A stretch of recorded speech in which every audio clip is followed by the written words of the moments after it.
सत श्री अकाल जी। तुसीं अजीत वैब टीवी देख रहे हो। मैं हाँ स्वर्ण सिंह टैणा। तो दोस्तों, हर रोज़ की तरह ही अजीत खबरां दा विशेष बुलेटिन लेके हाजिर हाँ। सब तो पहला सुर्खियां ते चार। धरने नूं संबोधन करदिआं किसान दी होई मौत। खेती कानून के खिलाफ किसानां ने खड़काया सुप्रीम कोर्ट का दरवाज़ा। राहुल गांधी ने संगरूर की रैली नूं कीता संबोधन। किसानां दा देवीदासपुर दीआं रेल पटड़ियां दे उत्ते धरना 12वें दिन भी जारी। ते अकाली दल ने किया राहुल गांधी दीआं रैलियां ते वार। ते हुण खबरां दा विस्तार। पंजाब दे विच वख-वख थावां दे उत्ते किसानां ते खेत मजदूरां दे वल्लों केंद्र सरकार दे खेती कानूनां दे खिलाफ धरने प्रदर्शन लगातार अगे तो अगे वधाए जा रहे हैं। अज भारती इनकलाबी मार्क्सवादी पार्टी दे जनरल सकत्तर यशपाल सिंह की धरने नूं संबोधन करदिआं मौत होने की खबर प्राप्त हुई है। जानकारी के मुताबक लगभग 68 साल की उम्र के यशपाल सिंह अपनी किसान यूनीयन के नाल संबंधित वख-वख कामां दे विच बड़ी शिद्दत के नाल पिछले लंबे समय तो हिस्सा लेंदे सन ते वो जदों अज धरने नूं संबोधन कर रहे सन तां अचानक उन्हां दी सेहत दे विच विगाड़ पैदा हो गया। जदों उन्हां नूं हस्पताल लिजाया गया तो डॉक्टरां दे वल्लों उन्हां नूं मृतक ऐलान कर दिता गया। इस मौके दे उत्ते संबंधित किसान यूनीयनां दे वल्लों इस किसान आगू नूं शरधा के फुੱਲ भेंट किए गए ने ते उन्हां दीआं प्राप्तियां नूं भी अज चेते किया गया। जिक्रयोग है कि वख-वख किसान अंदोलनां ते वख-वख समाज सेवी कामां दे विच यशपाल सिंह होरां दे वल्लों डट के योगदान पाया जांदा सी।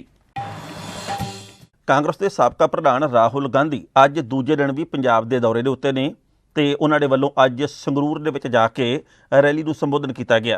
इत्थे भी दसना बनता है कि राहुल गांधी 3 दिन के लिए पंजाब के दौरे के उत्ते ने। उन्हां दे वल्लों इन्हां 3 दिनों के विच पंजाब के वख-वख हिस्सों के विच खेती कानून के खिलाफ ट्रैक्टर रैलियां कीतियां जा रही ने। लंघे कल बदनी कलां दे विच उन्हां दे वल्लों रैली नूं संबोधन किया गया सी ते अज उन्हां दे वल्लों संगरूर दे विच रैली नूं संबोधन करदिआं इह गल कही गई कि उन्हां दी पार्टी दे वल्लों इन्हां खेती कानूनां दी शुरू तो लैके हुण तक लगातार खिलाफत की जा रही है। उन्हां ने कहा कि अंबानियां ते अडानियां दे हत्थां दे विच भारत नूं केंद्र की सरकार दे वल्लों सौंपिया जा रहा। उन्होंने कहा कि पंजाब के किसान बेहद मेहनतकश ने ते पंजाब के किसानों वालों किया जा रहा यह संघर्ष अजाई नहीं जाएगा। अब नरेंद्र मोदी जी जो हमारा फूड सिक्योरिटी का सिस्टम है, जो देश को भोजन दिलवाने का सिस्टम है, उसको नष्ट करने में लगे। मंडी का सिस्टम है, फूड प्रोक्योरमेंट का सिस्टम है, पीडीएस का सिस्टम है। इस सिस्टम में कमियां हैं। इस बात को मैं भी मानता हूं, अमरिंदर सिंह जी भी मानते हैं, कांग्रेस पार्टी भी मानती है। इस सिस्टम को मजबूत करने की जरूरत है और मंडियां बनाने की जरूरत है। एमएसपी को गारंटी करने की जरूरत है। किसानों को इंफ्रास्ट्रक्चर देने की जरूरत है, साइलोज बनाने की जरूरत है और मार्केट बनाने की जरूरत है। नरेंद्र मोदी वो नहीं कर रहे हैं। नरेंद्र मोदी सिस्टम को मजबूत नहीं कर रहे हैं, आपको और मंडियां नहीं दे रहे हैं, बेहतर पीडीएस नहीं दे रहे हैं। क्योंकि अगर नरेंद्र मोदी बेहतर पीडीएस दें, एमएसपी गारंटी करें और मंडियां दें तो अंबानी और अदानी पैसे नहीं बना सकते। नरेंद्र मोदी सिस्टम को नष्ट कर रहे हैं। जैसे जीएसटी से उन्होंने छोटे दुकानदारों को मारा, नोटबंदी से उन्होंने छोटे दुकानदारों को, स्मॉल मीडियम बिजनेसेस को मारा, वैसे ही नरेंद्र मोदी इन 3 कानूनों से किसान और मजदूर को मार रहे हैं, पर गला काट रहे हैं। कानून बन गया, कानून बन गया, पार्लियामेंट ने बिल पास करता, पर कौन कह रहा है कोई दोबारा एक अमेंडमेंट नहीं जा सकते, बिल तब्दीली नहीं जा सकते। मैं तो अपने राहुल जी को बेनती करता है, इन्होंने आ जाना विधानसभा, साड़ी पार्टी ने आ जाना और इन्होंने सारे प्रधानमंत्री बनना है। तो सामने सारी और मेरी इन्होंने बेनती है कि राहुल जी जब तुम प्राइम मिनिस्टर बनोगे और जब थोड़ी मेजोरिटी होनी है लोक सभा आ जो कानून है, काला कानून, इन्हें रद्द कर दो। ਪੰਜਾਬ ਦੀ ਸਰਕਾਰ ਦੇ ਵੱਲੋਂ ਪਤਾ ਨਹੀਂ ਕਿਹੜੇ ਵੇਲੇ ਸੁਪਰੀਮ ਕੋਰਟ ਦਾ ਦਰਵਾਜ਼ਾ ਖੇਤੀ ਕਾਨੂੰਨਾਂ ਦੇ ਖਿਲਾਫ ਖੜਕਾਇਆ ਜਾਣਾ, ਪਰ ਅੱਜ ਪੰਜਾਬ ਦੀਆਂ ਕਿਸਾਨ ਜਥੇਬੰਦੀਆਂ ਦੇ ਵੱਲੋਂ ਆਪਣੇ ਤੌਰ ਦੇ ਉੱਤੇ ਸੁਪਰੀਮ ਕੋਰਟ ਦੇ ਵਿੱਚ ਪਟੀਸ਼ਨ ਦਾਖਲ ਕਰ ਦਿੱਤੀ ਗਈ ਹੈ। ਇੱਥੇ ਵੀ ਦੱਸਣਾ ਬਣਦਾ ਹੈ ਕਿ ਭਾਰਤੀ ਕਿਸਾਨ ਯੂਨੀਅਨ ਲੱਖੋਵਾਲ ਦੇ ਵੱਲੋਂ ਅੱਜ ਆਪਣੀਆਂ ਸਹਿਯੋਗੀ ਜਥੇਬੰਦੀਆਂ ਦੇ ਨਾਲ ਮਿਲ ਕੇ ਸੁਪਰੀਮ ਕੋਰਟ ਦਾ ਦਰਵਾਜ਼ਾ ਖੜਕਾ ਕੇ ਇਹ ਗੱਲ ਕਹੀ ਗਈ ਹੈ ਕਿ ਸਾਡੀਆਂ ਵੱਖ-ਵੱਖ ਕਿਸਾਨ ਜਥੇਬੰਦੀਆਂ ਜੋ ਕਿ ਕਿਸਾਨ ਹਿੱਤਾਂ ਦੇ ਲਈ ਹਮੇਸ਼ਾ ਲੜਦੀਆਂ ਆਈਆਂ ਨੇ ਤੇ ਲੜਦੀਆਂ ਰਹਿਣਗੀਆਂ, ਉਹਨਾਂ ਦੇ ਵੱਲੋਂ ਖੇਤੀ ਕਾਨੂੰਨਾਂ ਦੇ ਖਿਲਾਫ ਅਦਾਲਤ ਦੇ ਵਿੱਚ ਆਪਣੀ ਕਾਰਵਾਈ ਸ਼ੁਰੂ ਕਰਵਾ ਦਿੱਤੀ ਗਈ ਹੈ। ਉਹਨਾਂ ਦੇ ਵੱਲੋਂ ਇਹ ਵੀ ਗੱਲ ਕਹੀ ਗਈ ਕਿ ਕੇਂਦਰ ਦੀ ਸਰਕਾਰ ਦੇ ਵੱਲੋਂ ਜੋ ਇਸ ਵਕਤ ਪੰਜਾਬ ਤੇ ਸਮੁੱਚੇ ਦੇਸ਼ ਦੀ ਕਿਸਾਨੀ ਦੇ ਨਾਲ ਜ਼ਿਆਦਤੀ ਕੀਤੀ ਜਾ ਰਹੀ ਹੈ, ਉਸ ਨੂੰ ਕਿਸੇ ਵੀ ਕੀਮਤ ਦੇ ਉੱਤੇ ਬਰਦਾਸ਼ਤ ਨਹੀਂ ਕੀਤਾ ਜਾਵੇਗਾ। ਵੱਖ-ਵੱਖ ਕਿਸਾਨ ਜਥੇਬੰਦੀਆਂ ਨੇ ਇਹ ਵੀ ਗੱਲ ਕਹੀ ਹੈ ਕਿ ਉਹਨਾਂ ਦੇ ਵੱਲੋਂ ਅਣਮਿੱਥੇ ਸਮੇਂ ਦੇ ਜੋ ਧਰਨੇ ਮੁਜ਼ਾਹਰੇ ਸ਼ੁਰੂ ਕੀਤੇ ਗਏ ਨੇ, ਇਹ ਉਨੀ ਦੇਰ ਤੱਕ ਜਾਰੀ ਰਹਿਣਗੇ ਜਿੰਨੀ ਦੇਰ ਤੱਕ ਕੇਂਦਰ ਦੀ ਸਰਕਾਰ ਦੇ ਵੱਲੋਂ ਆਪਣੇ ਖੇਤੀ ਕਾਨੂੰਨ ਵਾਪਸ ਨਹੀਂ ਲਏ ਜਾਂਦੇ। ਜੰਡਿਆਲਾ ਗੁਰੂ ਨੇੜਲੀ ਰੇਲਵੇ ਲਾਈਨ ਜੋ ਕਿ ਪਿੰਡ ਦੇਵੀਦਾਸਪੁਰ ਦੇ ਵਿੱਚ ਮੌਜੂਦ ਹੈ, ਉੱਥੇ ਅੱਜ ਕਿਸਾਨ ਯੂਨੀਅਨ ਦੇ ਵੱਲੋਂ 12ਵੇਂ ਦਿਨ ਵੀ ਆਪਣਾ ਧਰਨਾ ਪ੍ਰਦਰਸ਼ਨ ਜਾਰੀ ਰੱਖਿਆ ਗਿਆ। ਇਸ ਮੌਕੇ ਦੇ ਉੱਤੇ ਬੋਲਦਿਆਂ ਹੋਇਆ ਕਿਸਾਨ ਆਗੂ ਸਰਵਣ ਸਿੰਘ ਭਦੇਰ ਨੇ ਕਿਹਾ ਕਿ ਕੇਂਦਰ ਦੀ ਗੂੰਗੀ ਤੇ ਬੋਲੀ ਸਰਕਾਰ ਦੇ ਵੱਲੋਂ ਹਾਲੇ ਤੱਕ ਪੰਜਾਬ ਦੇ ਕਿਸਾਨਾਂ ਦੇ ਸੰਘਰਸ਼ ਦੇ ਵੱਲ ਖਿਆਲ ਨਹੀਂ ਕੀਤਾ ਗਿਆ ਤੇ ਉਹਨਾਂ ਨੇ ਇਹ ਵੀ ਗੱਲ ਕਹੀ ਕਿ ਸਮੁੱਚੇ ਦੇਸ਼ ਦੇ ਅਰਥਚਾਰੇ ਨੂੰ ਪ੍ਰਭਾਵਿਤ ਕਰਨ ਤੋਂ ਬਾਅਦ ਕੇਂਦਰ ਦੀ ਸਰਕਾਰ ਦੇ ਵੱਲੋਂ ਇਸ ਵਕਤ ਖੇਤੀ ਬਿੱਲਾਂ ਨੂੰ ਲਾਗੂ ਕਰਕੇ ਕਾਨੂੰਨੀ ਰੂਪ ਦੇ ਕੇ ਜਿਸ ਤਰੀਕੇ ਦੇ ਨਾਲ ਨਿਚੋੜਨ ਦੀ ਕੋਸ਼ਿਸ਼ ਕੀਤੀ ਜਾ ਰਹੀ ਹੈ, ਉਸ ਨੂੰ ਦੇਸ਼ ਦੀ ਕਿਸਾਨੀ ਕਦੇ ਵੀ ਬਰਦਾਸ਼ਤ ਨਹੀਂ ਕਰੇਗੀ। ਇਸ ਮੌਕੇ ਦੇ ਉੱਤੇ ਸਰਵਣ ਸਿੰਘ ਭਦੇਰ ਹੋਰਾਂ ਦੇ ਵੱਲੋਂ ਧਰਨੇ ਤੇ ਬੈਠੇ ਹੋਏ ਕਿਸਾਨਾਂ ਨੂੰ ਮੋਮਬੱਤੀਆਂ ਵੰਡੀਆਂ ਗਈਆਂ ਤਾਂ ਜੋ ਉਹ ਮੋਮਬੱਤੀਆਂ ਨੂੰ ਬਾਲ ਕੇ ਕਿਸਾਨੀ ਸੰਘਰਸ਼ ਦੀ ਲਗਾਤਾਰ ਹਮਾਇਤ ਕਰਦੇ ਰਹਿਣ। ਉਹਨਾਂ ਨੇ ਕਿਹਾ ਕਿ ਜਿੰਨੀ ਦੇਰ ਤੱਕ ਕੇਂਦਰ ਦੀ ਸਰਕਾਰ ਦੇ ਵੱਲੋਂ ਖੇਤੀ ਕਾਨੂੰਨ ਵਾਪਸ ਨਹੀਂ ਲਏ ਜਾਂਦੇ, ਉਹ ਸੰਘਰਸ਼ ਨੂੰ ਇਸੇ ਤਰੀਕੇ ਨਾਲ ਜਾਰੀ ਰੱਖਣਗੇ। ਆਪ ਮੈਂ ਸਰਵਣ ਸਿੰਘ ਭਦੇਰ ਕਿਸਾਨ ਮਜ਼ਦੂਰ ਸੰਘਰਸ਼ ਕਮੇਟੀ ਸੂਬਾ ਜਨਰਲ ਸਕੱਤਰ ਬੋਲਦਾ। ਅੱਜ ਸੁਬਾਹ ਅਸੀਂ ਸਵੇਰੇ ਅਰਲੀ ਮਾਰਨਿੰਗ ਇੱਕ ਦੀਵੇ ਜਗਾ ਕੇ, ਲਾਈਟਾਂ ਜਗਾ ਕੇ, ਮੋਮਬੱਤੀਆਂ ਜਗਾ ਕੇ ਇੱਕ ਚਾਨਣ ਕਰਨ ਦਾ ਯਤਨ ਕੀਤਾ, ਕਿਉਂਕਿ ਸਾਡਾ ਇਹ ਚਾਨਣ ਜਿਹੜਾ ਵਾ ਸੰਘਰਸ਼ ਰੂਪੀ ਚਾਨਣ ਆ, ਇਹ ਪੂਰੇ ਦੇਸ਼ ਵਿੱਚ ਫੈਲ ਸਕੇ। ਜਿਹੜੇ ਸਿਆਸੀ ਪਾਰਟੀਆਂ ਨੇ ਜਿਵੇਂ ਘੋਲ ਨੂੰ ਹਾਈਜੈਕ ਕਰਕੇ ਇੱਕ ਹਨੇਰਾ ਪੈਦਾ ਕਰਨ ਦਾ ਯਤਨ ਕਰ ਰਹੀਆਂ, ਉਹਦੇ ਵਿੱਚ ਅਸੀਂ ਚਾਨਣ ਕਰਨ ਦਾ ਯਤਨ ਕਰ ਰਹੇ ਵੀ ਸੰਘਰਸ਼ਾਂ ਦਾ ਚਾਨਣ ਪੂਰੇ ਦੇਸ਼ ਵਿਆਪੀ ਅੰਦੋਲਨ ਦੇ ਰੂਪ ਵਿੱਚ ਉੱਭਰ ਕੇ ਆਵੇ। 6 ਅਕਤੂਬਰ ਨੂੰ ਜਿਹੜੇ ਹਰਿਆਣਾ ਦੇ ਕਿਸਾਨ ਬਹੁਤ ਵੱਡੀ ਸਟਰਗਲ ਕਰ ਜਾ ਰਹੇ ਆ, ਅਸੀਂ ਉਹਦੇ ਹੱਕ 'ਚ ਇਹ ਪ੍ਰਦਰਸ਼ਨ ਕੀਤਾ। ਇਹ ਤੋਂ ਕਹਾਂ 14 ਅਕਤੂਬਰ ਨੂੰ ਜਿਹੜਾ ਦੇਸ਼ ਵਿਆਪੀ ਘੱਟੋ ਘੱਟ ਸਮਰਥਨ ਮੁੱਲ ਦਿਹਾੜਾ ਮਨਾਇਆ ਜਾਣਾ, ਉਹਨੂੰ ਵੀ ਅਸੀਂ ਸਮਰਪਿਤ ਕੀਤਾ ਵਾ। ਸੋ ਇਸ ਕਰਕੇ ਅੱਜ ਚਾਨਣ ਕਰਕੇ ਇਸ ਜਿਹੜੇ ਸਿਆਸਤਦਾਨਾਂ ਦੇ, ਕਾਰਪੋਰੇਟ ਘਰਾਣਿਆਂ ਦੇ ਕਿਸਾਨ ਮਜ਼ਦੂਰਾਂ ਨੂੰ ਲੁੱਟ ਦੇ ਹਨੇਰੇ ਦੇ ਵਿੱਚ ਇੱਕ ਜੋਤ ਜਗਾਈ ਚਾਨਣ ਦੀ ਸੀ ਵੀ ਦੇਸ਼ ਦੇ ਵਿੱਚ ਵਿਚਾਰਾਂ ਦਾ ਚਾਨਣ ਜਾਵੇ, ਲੋਕ ਉੱਠਣ ਤੇ ਜੇ ਇਸ ਮੁਲਕ ਦੇ ਵਿੱਚੋਂ ਕਾਰਪੋਰੇਟ ਘਰਾਣੇ ਭਜਾ ਗਏ ਤਾਂ ਫਿਰ ਦੇਸ਼ ਦੀ ਖੇਤੀ ਤੇ ਪੰਜਾਬ ਦੀ ਖੇਤੀ ਅਸੀਂ ਬਚਾ ਜਾਾਂਗੇ। ਸੋ ਸਾਡਾ ਨਾਅਰਾ ਰਿਹਾ ਵਾ ਵੀ ਕਾਰਪੋਰੇਟ ਘਰਾਣੇ ਬਚਾਓ, ਭਜਾਓ ਤੇ ਦੇਸ਼ ਬਚਾਓ। ਸੋ ਇਹਦੇ ਤਹਿਤ ਅਸੀਂ ਲੜੀ ਅੱਗੇ ਚੱਲ ਰਹੇ ਹਾਂ। ਲੋਪੋਕੇ ਦੇ ਵਿੱਚ ਅੱਜ ਇੱਕ ਗੈਂਗਸਟਰ ਸੁਖਨਪ੍ਰੀਤ ਸਿੰਘ ਨੂੰ ਪੁਲਿਸ ਦੇ ਵੱਲੋਂ ਗ੍ਰਿਫਤਾਰ ਕਰਨ ਦੇ ਵਿੱਚ ਸਫਲਤਾ ਹਾਸਲ ਕੀਤੀ ਗਈ ਹੈ। ਪੁਲਿਸ ਦੇ ਦੱਸਣ ਦੇ ਮੁਤਾਬਕ ਇਸ ਗੈਂਗਸਟਰ ਦੇ ਕੋਲੋਂ 32 ਬੋਰ ਦਾ ਇੱਕ ਪਿਸਤੌਲ ਤੇ 2 ਜ਼ਿੰਦਾ ਕਾਰਤੂਸ ਵੀ ਬਰਾਮਦ ਕੀਤੇ ਗਏ ਨੇ। ਪੁਲਿਸ ਅਧਿਕਾਰੀਆਂ ਨੇ ਇਹ ਜਾਣਕਾਰੀ ਦਿੱਤੀ ਕਿ ਇਸ ਗੈਂਗਸਟਰ ਦੇ ਉੱਤੇ ਵੱਖ-ਵੱਖ ਥਾਣਿਆਂ ਦੇ ਵਿੱਚ ਪਹਿਲਾਂ ਵੀ ਕਈ ਤਰ੍ਹਾਂ ਦੇ ਅਪਰਾਧਿਕ ਮਾਮਲੇ ਦਰਜ ਨੇ ਤੇ ਪੁਲਿਸ ਅਧਿਕਾਰੀਆਂ ਨੇ ਇਹ ਵੀ ਸੂਚਨਾ ਦਿੱਤੀ ਕਿ ਇਸ ਗੈਂਗਸਟਰ ਦੇ ਵੱਲੋਂ ਆਉਂਦੇ ਸਮੇਂ ਵਾਸਤੇ ਕੋਈ ਖਤਰਨਾਕ ਯੋਜਨਾ ਘੜੀ ਜਾ ਰਹੀ ਸੀ ਤੇ ਜੇਕਰ ਉਸ ਨੂੰ ਫੜਨ ਦੇ ਵਿੱਚ ਕਾਮਯਾਬੀ ਨਾ ਮਿਲਦੀ ਤਾਂ ਹੋ ਸਕਦਾ ਆਉਂਦੇ ਸਮੇਂ ਦੇ ਵਿੱਚ ਪੰਜਾਬ ਦੇ ਅੰਦਰ ਕੋਈ ਵੱਡੀ ਵਾਰਦਾਤ ਵੀ ਹੁੰਦੀ। ਮਾਨਯੋਗ ਐਸਐਸਪੀ ਅੰਮ੍ਰਿਤਸਰ ਰੂਰਲ ਸ਼੍ਰੀ ਧਰੁਵ ਦਈਆ ਜੀ ਦੀ ਨਿਗਰਾਨੀ ਹੇਠ ਅੱਜ ਅੰਮ੍ਰਿਤਸਰ ਪੁਲਿਸ ਨੂੰ ਇੱਕ ਕਾਮਯਾਬੀ ਮਿਲੀ ਹੈ, ਜਿਹਦੇ ਵਿੱਚ ਇੱਕ ਨੋਨ ਕ੍ਰਿਮੀਨਲ ਸੁਖਮਨਪ੍ਰੀਤ ਸਿੰਘ ਭੁੱਲਰ ਵਾਸੀ ਪਿੰਡ ਭੁੱਲਰ ਥਾਣਾ ਲੋਪੋਕੇ ਨੂੰ ਅਰੈਸਟ ਕਰ ਲਿਆ ਗਿਆ।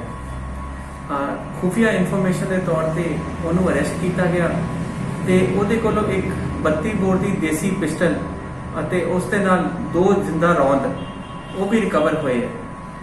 ਉਹਦੀ ਪੁੱਛਗਿੱਛ ਤੋਂ ਇਹ ਗੱਲ ਸਾਹਮਣੇ ਆਈ ਹੈ ਕਿ ਉਹਦੇ ਤੇ ਪਹਿਲਾਂ ਵੀ ਕਾਫੀ ਮੁਕੱਦਮੇ ਦਰਜ ਹੈਗੇ ਹੈ। ਸਾਡੇ ਅੰਮ੍ਰਿਤਸਰ ਰੂਰਲ ਜ਼ਿਲ੍ਹੇ ਵਿੱਚ ਇੱਕ ਮਰਡਰ ਦੀ ਵਾਰਦਾਤ, ਜਿਹਦੇ ਵਿੱਚ ਇੱਕ ਮੌਂਟੀ ਨਾਂ ਦੇ ਮੁੰਡੇ ਦਾ ਮਰਡਰ ਸਨ 2018 ਵਿੱਚ ਕੀਤਾ ਗਿਆ ਸੀ, ਉਹਦੇ ਵਿੱਚ ਵੀ ਅਰੈਸਟ ਹੋਇਆ ਸੀ। ਉਸ ਤੋਂ ਬਾਅਦ ਹਰਛਾ ਚੀਨਾ ਦੇ ਵਿੱਚ ਇੱਕ ਮੈਡੀਕਲ ਸਟੋਰ ਦੇ ਉੱਤੇ ਹਥਿਆਰ ਦੇ ਨੋਕ ਤੇ 1,10,000 ਰੁਪਏ ਦੀ ਇਹਨਾਂ ਨੇ ਲੁੱਟ ਵੀ ਕੀਤੀ ਆਪਣੇ ਸਾਥੀਆਂ ਦੇ ਨਾਲ। ਉਸ ਦੇ ਵਿੱਚ ਇਹਦੇ ਸਾਥੀ ਫੜੇ ਗਏ ਸੀ, ਉਹਨਾਂ ਕੋਲੋਂ ਵੀ ਅਸਲਾ ਬਰਾਮਦ ਹੋਇਆ ਸੀ, ਪਰ ਸੁਖਮਨ ਭੁੱਲਰ ਹਜੇ ਵੀ ਅਰੈਸਟ ਨਹੀਂ ਹੋਇਆ ਸੀ। ਦੂਜੀ ਵਾਰਦਾਤ ਇਹਨਾਂ ਨੇ ਜੰਡਿਆਲਾ ਗੁਰੂ ਟੋਲ ਪਲਾਜ਼ਾ ਦੇ ਲਾਗੇ ਇੱਕ ਹੋਂਡਾ ਅਮੇਜ਼ ਕਾਰ ਆਪਣੇ ਸਾਥੀ ਦੇ ਨਾਲ ਪਿਸਤੌਲ ਦੀ ਨੋਕ ਤੇ ਖੋਹ ਕੀਤੀ ਸੀ ਅਤੇ ਉਹੀ ਗੱਡੀ ਪੁਲਿਸ ਸਟੇਸ਼ਨ ਕੱਚਾ ਪੱਕਾ ਵਿੱਚੋਂ ਰਿਕਵਰ ਹੋਈ ਹੈ ਤੇ ਤਰਨਤਾਰਨ ਪੁਲਿਸ ਨੇ ਵੀ ਉਹ ਰਿਕਵਰੀ ਪਾ ਕੇ ਉਸ ਤੇ ਮੁਕੱਦਮਾ ਦਰਜ ਕੀਤਾ ਹੈ ਤੇ ਸੁਖਮਨ ਭੁੱਲਰ ਦੀ ਅਰੈਸਟ ਉਹਦੇ ਵਿੱਚ ਵੀ ਪੈਂਡਿੰਗ ਹੈਗੀ ਹੈ। ਅਸੀਂ ਉਮੀਦ ਕਰਦੇ ਹਾਂ ਕਿ ਇਹਦੀ ਇੰਟਰੋਗੇਸ਼ਨ ਦੇ ਵਿੱਚ ਹੋਰ ਵੀ ਨਵੀਆਂ ਚੀਜ਼ਾਂ ਨਿਕਲ ਕੇ ਆਣਗੀਆਂ। ਅੱਜ ਕੱਲ੍ਹ ਇਹਦੀ ਅਰੈਸਟ ਪਈ ਸੀ, ਅੱਜ ਇਹਨੂੰ ਅਸੀਂ ਕੋਰਟ 'ਚ ਪੇਸ਼ ਕਰਾਂਗੇ ਤੇ ਕੋਰਟ 'ਚ ਪੇਸ਼ ਕਰਨ ਤੋਂ ਬਾਅਦ ਜਿਹੜੀ ਹੋਰ ਡੂੰਘਾਈ ਨਾਲ ਇਹਦੀ ਤਫਤੀਸ਼ ਕਰਾਂਗੇ। ਉਮੀਦ ਕਰਦੇ ਹਾਂ ਕਿ ਹੋਰ ਇਹਦੇ ਜਿਹੜੇ ਦੂਜੇ ਕ੍ਰਿਮੀਨਲਸ ਨਾਲ ਜਿਹੜੇ ਲਿੰਕਸ ਹੈਗੇ ਹੈ ਉਹਨਾਂ ਦੀ ਵੀ ਅਸੀਂ ਘੋਖ ਕਰਾਂਗੇ ਤੇ ਹੋਰ ਰਿਕਵਰੀ ਦੀ ਵੀ ਕੋਸ਼ਿਸ਼ ਕਰਾਂਗੇ। ਸ਼੍ਰੋਮਣੀ ਅਕਾਲੀ ਦਲ ਦੇ ਲੁਧਿਆਣਾ ਤੋਂ ਸੀਨੀਅਰ ਨੇਤਾ ਮਹੇਸ਼ ਇੰਦਰ ਸਿੰਘ ਗਰੇਵਾਲ ਨੇ ਅੱਜ ਰਾਹੁਲ ਗਾਂਧੀ ਦੀਆਂ ਰੈਲੀਆਂ ਦੇ ਉੱਤੇ ਸ਼ਬਦ ਖਵਾਰ ਕੀਤਾ। ਉਹਨਾਂ ਨੇ ਕਿਹਾ ਕਿ ਰਾਹੁਲ ਗਾਂਧੀ ਹਾਲੇ ਵੀ ਬੱਚੇ ਨੇ, ਉਹਨਾਂ ਨੂੰ ਇਹ ਨਹੀਂ ਪਤਾ ਕਿ ਧਰਨਾ ਕਿੱਥੇ ਹੈ, ਧਰਨਾ ਕਿਹੜੀ ਗੱਲ ਦੇ ਲਈ ਹੈ ਤੇ ਧਰਨੇ ਦੇ ਮੁਤਲਕ ਕਿਹੜੀਆਂ-ਕਿਹੜੀਆਂ ਗੱਲਾਂ ਕਰਨੀਆਂ ਨੇ। ਉਹਨਾਂ ਨੇ ਕਿਹਾ ਕਿ ਰਾਹੁਲ ਗਾਂਧੀ ਨੂੰ ਟਰੈਕਟਰ ਦੇ ਉੱਤੇ ਬਿਠਾ ਕੇ ਜਿੱਥੇ ਲਿਜਾਇਆ ਜਾਂਦਾ ਹੈ ਉਹਨਾਂ ਨੂੰ ਉਸ ਸਥਾਨ ਦੇ ਬਾਬਤ ਕੋਈ ਜਾਣਕਾਰੀ ਨਹੀਂ ਹੁੰਦੀ। ਮਹੇਸ਼ਿੰਦਰ ਸਿੰਘ ਗਰੇਵਾਲ ਨੇ ਕਿਹਾ ਕਿ ਇਹ ਹੈਰਾਨੀ ਦੀ ਗੱਲ ਹੈ ਕਿ ਕਾਂਗਰਸੀਆਂ ਨੇ ਜਾਣਾ ਤਾਂ ਦਿੱਲੀ ਦੇ ਵਿੱਚ ਸੀ ਤਾਂ ਜੋ ਉੱਥੇ ਜਾ ਕੇ ਪਾਰਲੀਮੈਂਟ ਦਾ ਘਿਰਾਓ ਕੀਤਾ ਜਾ ਸਕੇ ਤੇ ਮੋਦੀ ਸਰਕਾਰ ਦੀਆਂ ਨੀਤੀਆਂ ਦੀ ਪੋਲ ਖੋਲ੍ਹੀ ਜਾ ਸਕੇ, ਪਰ ਉਲਟਾ ਦਿੱਲੀ ਤੋਂ ਰਾਹੁਲ ਗਾਂਧੀ ਨੂੰ ਪੰਜਾਬ ਦੇ ਵਿੱਚ ਸੱਦ ਲਿਆ ਗਿਆ। ਉਹਨਾਂ ਨੇ ਕਿਹਾ ਕਿ ਪੰਜਾਬ ਦੇ ਵਿੱਚ ਕਾਂਗਰਸ ਦੇ ਵੱਲੋਂ ਕੀਤੀਆਂ ਜਾ ਰਹੀਆਂ ਟਰੈਕਟਰ ਰੈਲੀਆਂ ਦਾ ਲੋਕ ਭਰੋਸਾ ਨਹੀਂ ਕਰਨਗੇ ਤੇ ਇਸ ਡਰਾਮੇਬਾਜ਼ੀ ਦੇ ਮੁਤਲਕ ਪੰਜਾਬ ਦੇ ਸਮੁੱਚੇ ਕਿਸਾਨ, ਖੇਤ ਮਜ਼ਦੂਰ, ਆੜ੍ਹਤੀਏ ਤੇ ਇਸ ਕਿੱਤੇ ਨਾਲ ਜੁੜੇ ਹੋਏ ਸਾਰੇ ਹੀ ਲੋਕ ਚੰਗੀ ਤਰ੍ਹਾਂ ਜਾਣੂ ਨੇ। ਦੇਖੋ ਮੈਂ ਤੁਹਾਨੂੰ ਇੱਕ ਦੱਸਾਂ, ਰਾਹੁਲ ਗਾਂਧੀ ਵਿਚਾਰੇ ਦੇ ਤੇ ਮੈਨੂੰ ਤਰਸ ਆਉਂਦਾ, ਕਈ ਦਫਾ ਬਹੁਤ ਤਰਸ ਆਉਂਦਾ ਹੈ ਕਿ ਉਹਨੂੰ ਨਿਆਣੇ ਨੂੰ ਪਤਾ ਹੀ ਨਹੀਂ ਗਾ ਕਿ ਕਦੋਂ ਕਿੱਥੇ ਕੀ ਕਰਨਾ ਹੈ। ਪਾਰਲੀਮੈਂਟ ਵੇਲੇ ਉਹ ਬਾਹਰ ਚਲੇ ਗਿਆ, ਨਾ ਮਾਤਾ ਜੀ ਆਏ ਨਾ ਆਪ ਆਏ, ਨਾ ਪਾਰਟੀ ਨੂੰ ਵਿਪ ਜਾਰੀ ਕੀਤਾ ਕਿ ਵੀ ਸਾਰੇ ਮੈਂਬਰ ਹਾਜ਼ਰ ਰਹਿਣਾ ਤੇ ਮੈਂਬਰ ਇਹਨਾਂ ਦੇ ਵਾਕਆਊਟ ਕਰ ਗਏ, ਬਾਈਕਾਟ ਕਰ ਗਏ ਤੇ ਐਕਟ ਦਿੱਲੀ ਪਾਸ ਹੋਇਆ, ਲਾਗੂ ਦਿੱਲੀ ਨੇ ਕਰਨਾ, ਦਿੱਲੀ ਛੱਡ ਕੇ ਪੰਜਾਬ 'ਚ ਆ ਕੇ ਸੜਕਾਂ 'ਤੇ ਗੇੜੇ ਦਿੰਦਾ ਪਿਆ।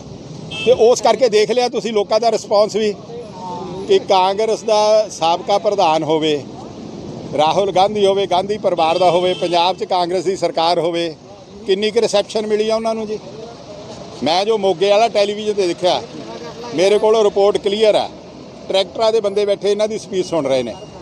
2 ਤੋਂ 2.5 ਹਜ਼ਾਰ ਟਰੈਕਟਰ ਸੀ, ਇੱਕ ਬੰਦਾ ਬੈਠਾ। ਲਾ ਲਓ ਕਿ ਐਡਾ ਸਰਕਾਰ ਦਾ ਜ਼ੋਰ ਹੋਵੇ, ਸੈਂਟਰ ਦਾ ਉਹਨਾਂ ਦਾ ਲੀਡਰ ਹੋਵੇ, 2-2.5 ਹਜ਼ਾਰ ਬੰਦਾ ਕਰਨਾ ਕੀ ਔਖਾ। ਲੋਕਾਂ ਨੇ ਰਿਜੈਕਟ ਕਰਤੇ।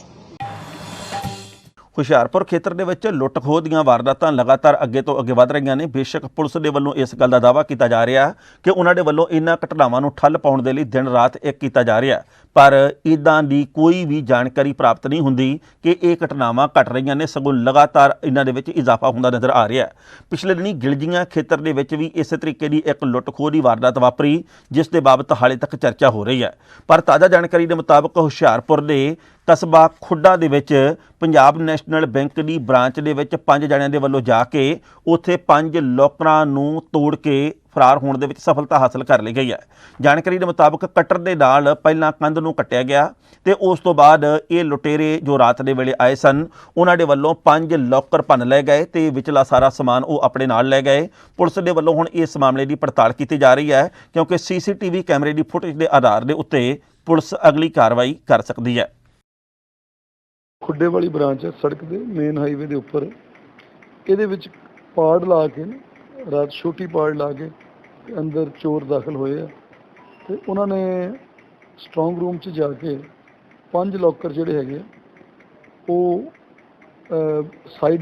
ਸਾਈਡ ਤੋਂ ਕੱਟੇ ਆ। ਉਹਨਾਂ ਦੇ ਵਿੱਚੋਂ ਹੁਣ ਲੋਕਰ ਦੇ ਮਾਲਕ ਹੀ ਦੱਸ ਸਕਦੇ ਆ, ਬੈਂਕ ਨੂੰ ਤਾਂ ਇਹਦੇ ਸੀਕ੍ਰੇਟ ਹੁੰਦਾ, ਡਿਟੇਲ ਦਾ ਪਤਾ ਨਹੀਂ ਹੁੰਦਾ ਕਿ ਉਹਦੇ ਵਿੱਚੋਂ ਕੀ ਗਿਆ। ਬਾਕੀ ਜਿਹੜਾ ਅੰਦਰ ਸਾਰਾ ਸੇਫ ਹੈ, ਜਿਹੜਾ ਮੇਨ ਚੈਸਟ ਦਾ ਕਰੰਸੀ ਹੈ ਉਹ ਸਾਰੀ ਸੇਫ ਹੈ। ਕੋਈ CCTV ਵਗੈਰਾ ਦੇ ਵਿੱਚ ਆਏ ਉਹ ਚੈੱਕ ਕਰਨ ਲੱਗੇ, ਸਾਰਾ CCTV ਫੁਟੇਜ ਅਸੀਂ ਲੈ ਲਈਆਂ, ਉਹ ਚੈੱਕ ਕਰਨ ਲੱਗੇ, ਕੇਸ ਰਜਿਸਟਰ ਕਰਕੇ ਤਫਤੀਸ਼ ਕਰਾਂਗੇ। ਹੁਸ਼ਿਆਰਪੁਰ ਟਾਂਡਾ ਰੋਡ ਦੇ ਉੱਤੇ ਅੱਜ ਟੋਲ ਪਲਾਜ਼ੇ ਦੇ ਲਾਗੇ ਇੱਕ ਨੌਜਵਾਨ ਜੋ ਕਿ ਲਗਭਗ 27 ਸਾਲ ਦੀ ਉਮਰ ਦਾ ਸੀ, ਉਸ ਦੇ ਕੁਝ ਅਣਪਛਾਤੇ ਲੋਕਾਂ ਦੇ ਵੱਲੋਂ ਗੋਲੀਆਂ ਮਾਰ ਕੇ ਕਤਲ ਕੀਤੇ ਜਾਣ ਦੀ ਖਬਰ ਪ੍ਰਾਪਤ ਹੋਈ ਹੈ। ਜਾਣਕਾਰੀ ਦੇ ਮੁਤਾਬਕ ਨੌਜਵਾਨ ਅਣਖਵੀਰ ਸਿੰਘ ਜੋ ਕਿ ਨੰਗਲ ਪਿੰਡ ਦਾ ਰਹਿਣ ਵਾਲਾ ਸੀ, ਉਸ ਦੇ ਉੱਤੇ ਚਲਾਈਆਂ ਗਈਆਂ ਗੋਲੀਆਂ ਦੇ ਬਾਬਤ ਇਸ ਗੱਲ ਦੀ ਹਾਲੇ ਤੱਕ ਪੁਲਿਸ ਨੂੰ ਜਾਣਕਾਰੀ ਨਹੀਂ ਮਿਲ ਸਕੀ ਕਿ ਕਿਹੜੇ ਕਾਰਨਾਂ ਕਰਕੇ ਕਿਹੜੇ ਲੋਕਾਂ ਦੇ ਵੱਲੋਂ ਇਹ ਵਾਰਦਾਤ ਕੀਤੀ ਗਈ ਹੈ। ਪਰ ਪੁਲਿਸ ਦੇ ਵੱਲੋਂ ਇਹ ਜਾਣਕਾਰੀ ਦਿੱਤੀ ਗਈ ਹੈ ਕਿ ਉਹ ਇਸ ਘਟਨਾ ਦੀ ਪੈੜ ਦਬਦਿਆਂ ਅਸਲ ਕਾਤਲਾਂ ਤੱਕ ਪਹੁੰਚਣ ਦੇ ਵਿੱਚ ਕਾਮਯਾਬ ਹੋ ਜਾਵੇਗੀ। ਕਰੀਬ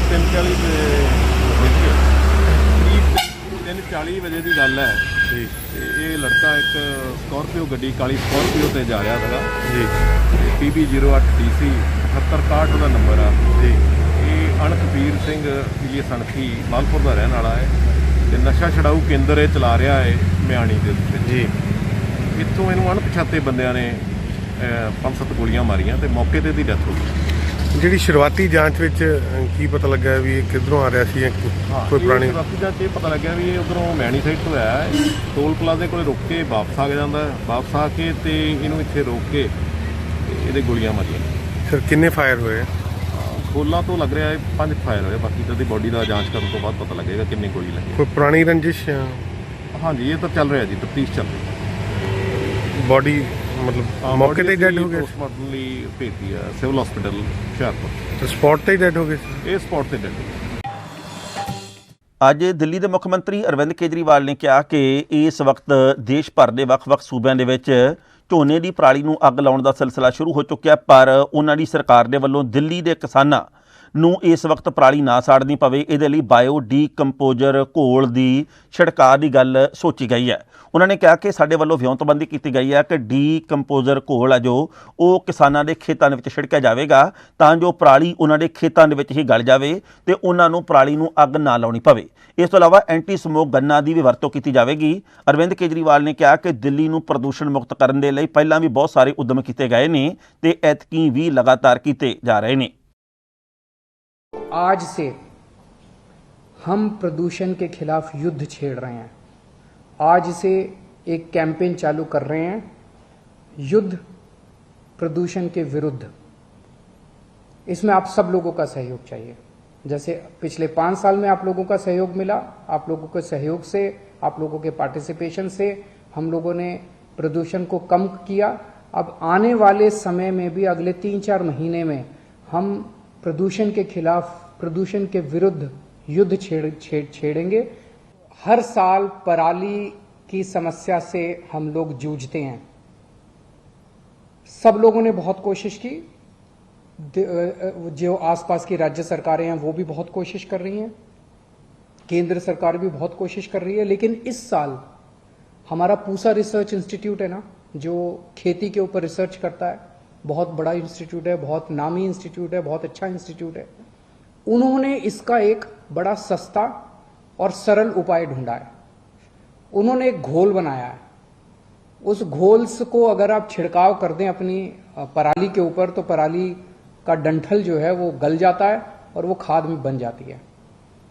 इस बार दिल्ली के अंदर जितनी भी खेती होती है, सारी जो भी जहां पराली होती है नॉन बासमती राइस के खेतों में, वहां पे दिल्ली सरकार खुद ये घोल बनवा के खुद ये छिड़काव करने जा रही है।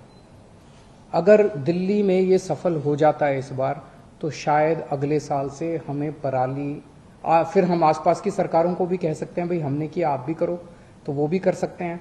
तो शायद इससे हम सब लोगों को इससे निजात मिल सकती है। तो दिल्ली में ये घोल बनाने का कार्यक्रम कल से शुरू होने जा रहा है। दिल्ली सरकार बहुत बड़े स्तर के ऊपर ये घोल तैयार कर रही है पूसा रिसर्च इंस्टीट्यूट की निगरानी में।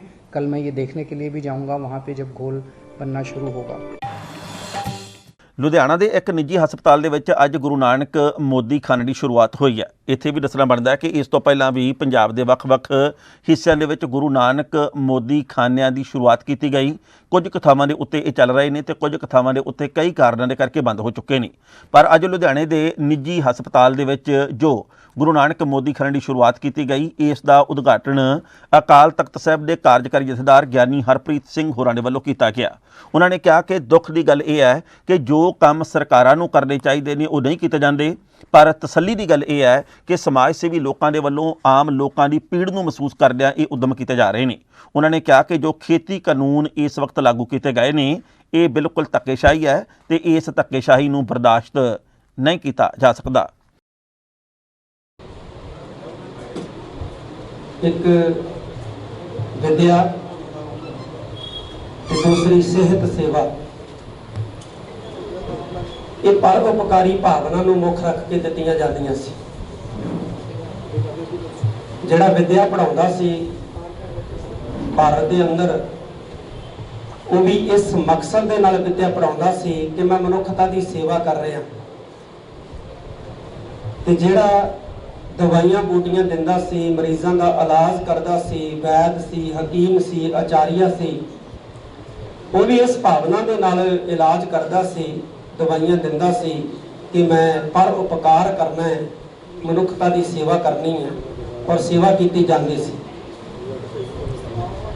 जदों हिंदुस्तान के अंदर डेमोक्रेसी लागू हुई, खास तौर पर 1947 जो भारत अंग्रेज़ों तो आज़ाद होया,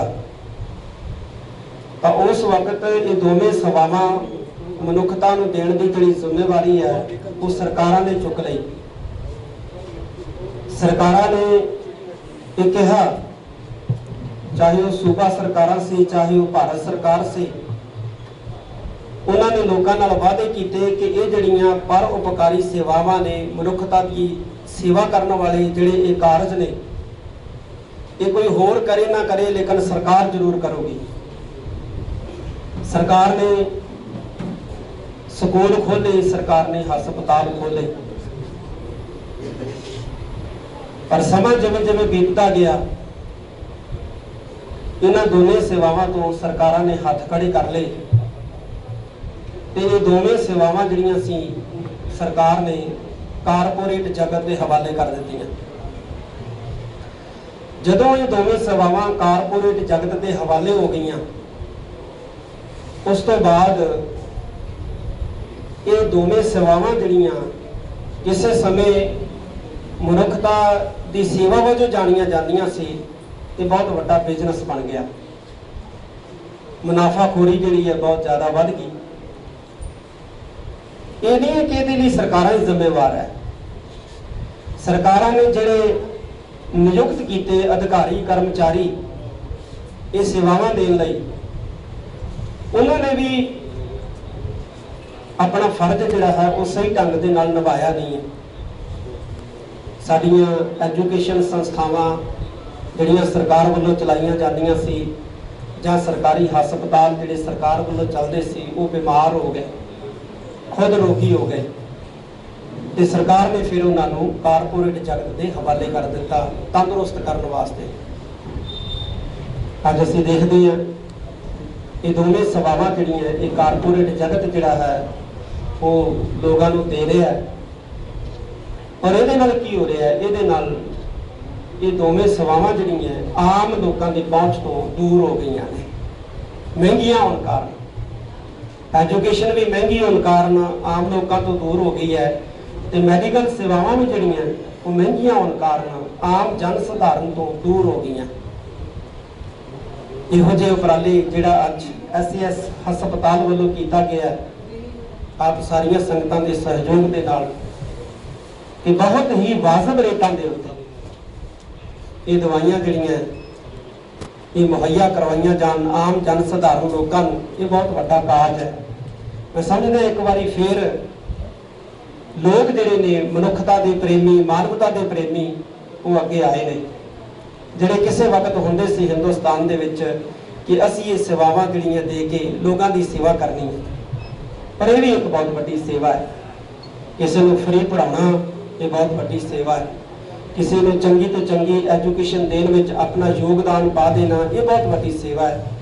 तो ये भी सेवा कोई घट नहीं है कि बाजारी कीमतां नालों बहुत घट रेटां दे उत्ते जिहड़े रोगी ने उन्होंने दवाइयां मुहैया कराउण दा जिहड़ा उपराला है ये SCS हस्पताल वालों अज लुधियाने दे विच कीता गया है। असीं सारिआं ने अरदास दे नाल आरंभता कीती है। मैं समझदा है कि बहुत वड्डा जिहड़ा है ये सेवा का काज है। ਇਹ ਸੀ ਅਜੀਤ ਖਬਰਾਂ ਦਾ ਵਿਸ਼ੇਸ਼ ਬੁਲੇਟਿਨ। ਤਾਜ਼ਾ ਤਰੀਨ ਤੇ ਨਵੀਆਂ ਨਕੋਰ ਖਬਰਾਂ ਲੈ ਕੇ ਦੋਸਤੋ ਅਸੀਂ ਕੱਲ੍ਹ ਨੂੰ ਇਸੇ ਵਕਤ ਫਿਰ ਹਾਜ਼ਰ ਹੋਵਾਂਗੇ। ਉਦੋਂ ਤੱਕ ਲਈ ਆਗਿਆ ਦਿਓ। ਬਹੁਤ ਬਹੁਤ ਮਿਹਰਬਾਨੀ।